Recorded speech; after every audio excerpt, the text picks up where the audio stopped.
The labyrinth is designed to give us an opportunity, like I said, to go inward. And there are many labyrinths all over the world. And you can check out the labyrinth locator to find one near you if you wish. Much of my practice is done in this form, just simply because there isn't one necessarily close by. It is a spiritual place, one that allows us to get just a tad bit closer to our integrity. The first card that I've pulled talks about remembrance. It is the first step in the journey, remembering, looking inward, looking outward, understanding our culture. We stand at the gate and we walk carefully, meandering, however we choose to arrive. We might stop and listen. We will continue to flow, stop and check things out, remembering our past, remembering whatever it is that we are bringing to this precious moment. So as you attend to the line, the blue line that I have drawn around the labyrinth, as if you're taking a walk, I invite you to listen to these words. I acknowledge that I am light and energy in this world, even on the days I resist this very truth. I choose to experience my light and energy as it lives within me, while simultaneously it swirls with the energy of those that I see and those that are not even in sight. This swirl of energy and light brightens my path. As you pay attention to your light and energy, what do you notice? From where is the sensation arising from? Do you recognize the sensation as new? Or does it feel familiar to you from a time that comes before? How is this energy serving you as you prepare to enter? What must you honor in this moment that allows for adjustments so that you may enter in grace? The wisdom that lies in us is not ours alone. It is the wisdom of nature, of humanity, and this universe. Together, our light and energy can illuminate the darkness if we use it wisely. We are grateful for this moment as we reflect on that has transpired, all that has transpired, and will be inspired on this very journey.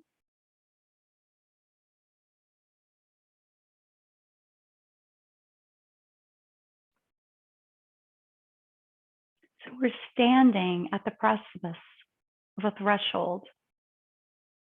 In this tradition of walking the labyrinth, we enter only when we are ready. The invitation is there.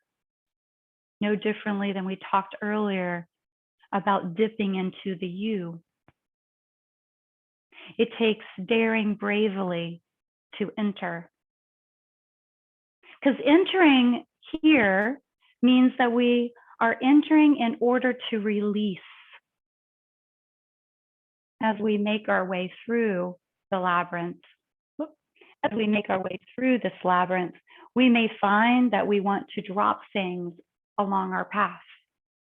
We want to release things, ideas that no longer serve in some particular way. And so as you journey, as you have chosen to enter the labyrinth, give this some consideration in your reflection. I am ready to step forward, embrace the light that is there, recognizing myself as the light that illuminates my own path and that of others. To do so, I must leave the belly where the darkness permeates the space I have chosen to wrestle in, and sometimes linger and rest. I am being called to boldly step into the light. And it is here, as I acknowledge where I've been and how it has helped to prepare me, that I accept this, that I am beginning a new journey where I might once again be in the belly of the whale. What would it be like if you went into the belly and faced what was in front of you? How is it to be with your thoughts in a very dark place? Is it something that you notice you avoid? Who are you in this darkness? Who are you in this solitude? So many questions to consider. But remember, the belly of the whale may feel scary, but it is safe and temporary for deeper learning. To release, we must first appreciate, honor, and sometimes even forgive ourselves in the darkness in order to be ready to become aware and acknowledge our own light.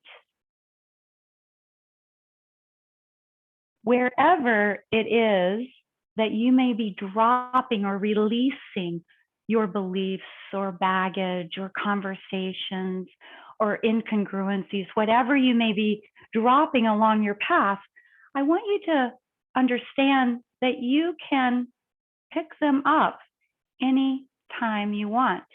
You see, the path of the labyrinth is only one way. You enter the same way that you exit. And you may say, I'll choose to linger here to see what else comes up, whatever else arrives, whatever is wanting to show up for me. Am I ready to enter the next stage of the labyrinth? And we wait. We take the pause to notice. And as before, when we are ready, we enter the center of the labyrinth.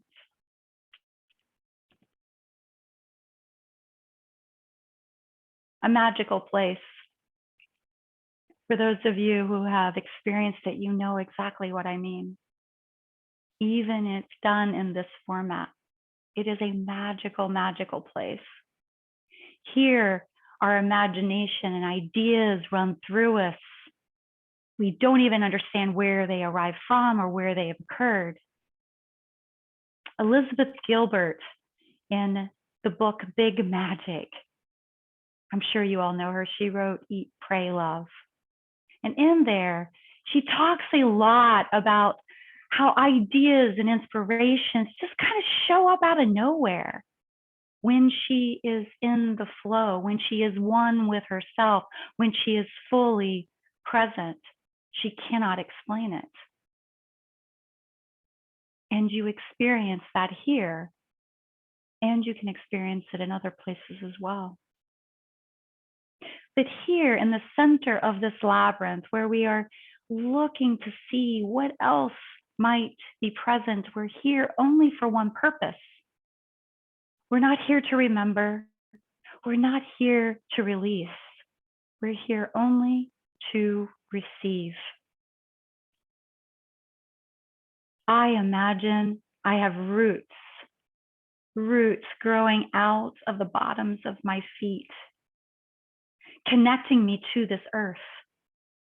My roots flowing from me, keeping me grounded as I pull up the nutrients from the earth. As my sensations expand, I can feel my roots also reaching out and intertwining with other roots near and far. This brings with it a peaceful sensation of oneness. Attending to my roots allows me to move freely and receive when the love that comes from the groundedness opens me to expand my branches. How can you continue to expand your roots? Where are your roots traveling? Do they run along the surface's edge? Or do they go deep down into the earth? How does each root serve you? And what will help you to stay rooted as you continue to blossom upward and lengthen toward the sky to receive?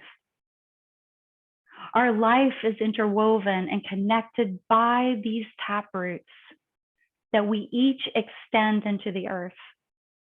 Feeling our connection to the earth allows us to feel the connection to others.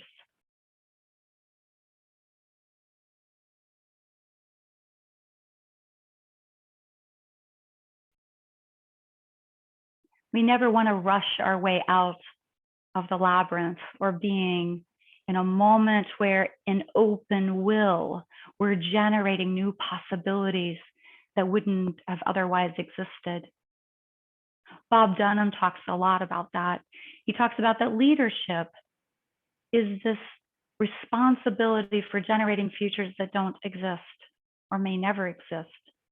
I say we are all leaders, particularly in this work, and that we are generators of something that is possible and bigger than who and what we believe we are. So it's time. It is time to reclaim. In celebration, we take the very same journey out that we took in.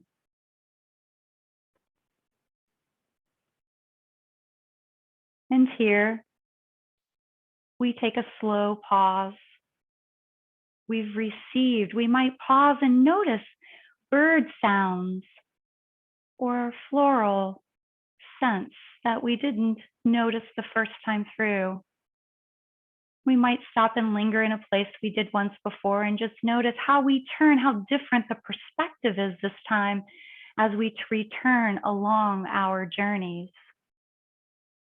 And who knows, we might come across, as we Mirandy around, that one thing that we've decided that we release, that we want to pick back up and take with us. But how we hold what we left behind will be different because we too are different. We might choose to leave things right where they are. A gift maybe for someone else. Maybe it's time to just release it into the wind. And as we continue on our journey, all the way back out to the labyrinth, to ourselves, we once again return to our exterior. The labyrinth and this work is intentional. It's disciplined. It's required if we truly, truly, truly want to be in resilience, and we truly want to reimagine a world that is different in order it to be different, so that we can recreate something for future generations.